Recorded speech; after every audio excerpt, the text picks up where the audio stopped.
This video is sponsored by Wing Technology, your ultimate flight sim hardware solution, featuring the Orion hull test, current and future configurations. Hello everyone, I hope you're all doing very well. It's June 2021. We've got some important new features added to the Tomcat A and B module in DCS World, including hook physics, Iceman features, carrier Burble aerodynamics, night catapult shot command, bomb clamps, Jester logic, and gun logic. Let's go through them one by one. New hook physics. Added physics-based hook model. Hook will now skip if landing too fast. Hook will now shear if arresting with excess speed/weight. Hook no longer clips through the ground. Added collision shell to hook. Hook can now be damaged by gunfire or explosions and detached from the aircraft. Added spark effects and hook break sounds.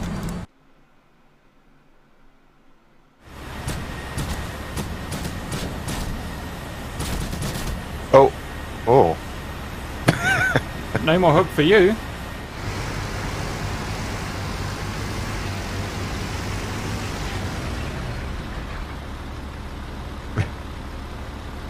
Oh, there it is. Okay.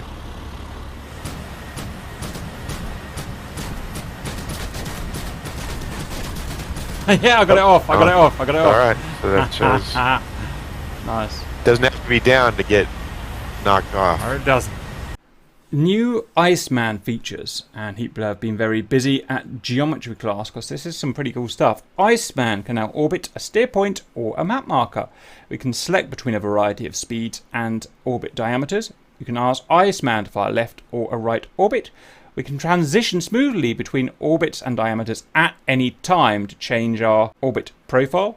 And we can also fly to a steer point or a map marker, so let's give that a go. Press 2 to get into the rear seat. We're going to bring up our Iceman menu, free up the track IR. We're going to fly to point or orbit point. We can fly to a destination steer point, fly to a map marker, orbit a destination steer point, orbit a map marker. I've currently got steer point 1 selected in here, which is at a carry in front of us. So orbit destination steer point 1. And I want to do a, I don't know, just do a 45-degree roll, 5 nautical miles diameter, 400 true airspeed in knots, with a right-hand rotation. Speed up, watch him do the geometry. He's going to make a left turn to get to the orbit first, and then the right turn at the 45 degrees, 5 miles and the 400 knots, and there it is. Now what if we don't have a steer point? What if we've got a target somewhere? We can go to F10 menu and leave him doing his thing there. There's a target at that port there. I'm going to create a map marker. Ping. I'm going to call it baddies. There are baddies there. I'm now going to feed that information through to Iceman. So back in the cockpit, I get the Iceman menu up, fly to orbit a point, orbit map marker, baddies.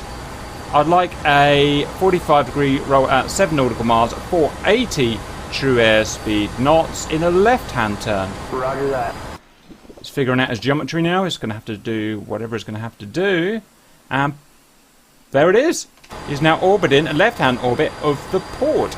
At any time I can change that and it will change his moves dynamically. So pretty cool stuff. New carrier Burble aerodynamics. Carrier will now create a burble behind the stern. Burble intensity differs with carrier and wind speeds and needs to be taken into account when landing on the carrier. When enclosed, the burble will first generate positive vertical velocity, immediately followed by negative vertical velocity. Got a carrier here at 30 knots and a wind of 30 knots, which is causing me some problems.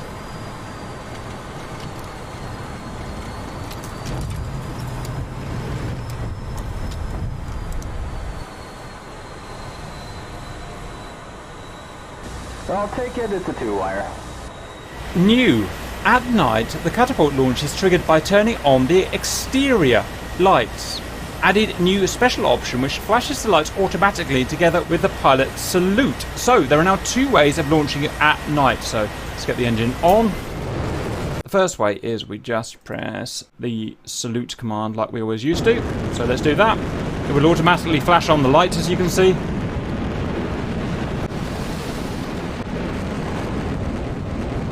Second way is that we can actually just turn on our exterior lights with exterior master switch on instead of saluting, and that will also work. So, no saluting, but just turning on the lights.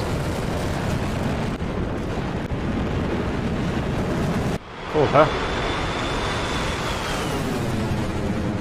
Jester reporting improvements. Jester is now more selective in reporting incoming missiles, and he will ignore the missiles that don't look like potential threats. This is something that's annoyed pretty much all of us. In the past, he will call out pretty much any missile being shot anywhere, which to be honest just doesn't help anyone. So we've got a bandit in front of us. He's going to fire at a friend instead of us, and let's see what Jester does. This is it. We've got a bandit. Raw. 335. 15 miles. There's the missile. And look at that. No call out from Jester. Usually he would be going absolutely ape. But there is a missile somewhere in the northern hemisphere. And there goes our fellow Tomcat. New. Added MAK-79 bomb clamp models and revised loadout code. The bombs will no longer float around the aircraft pylons. So I've got a whole bunch of varying bombs here on the belly of the Tomcat. We've got the Max 79s, these little guys here holding the bombs. If you remember previously, we would have certain loadouts where the bombs would just be floating below the belly. I never realised why, but it's because we were missing these little Max 79 clamps, which apparently is all sorted out now. Gun is no longer operable with air source set to RAM or off. So master arm on, select gun, test the gun, it fires fine. Currently you can hear the air from the engine. It's currently on both engines, or right or left engine will still work. But ram air, the gun will no longer fire. Off, whoops, the gun will no longer fire.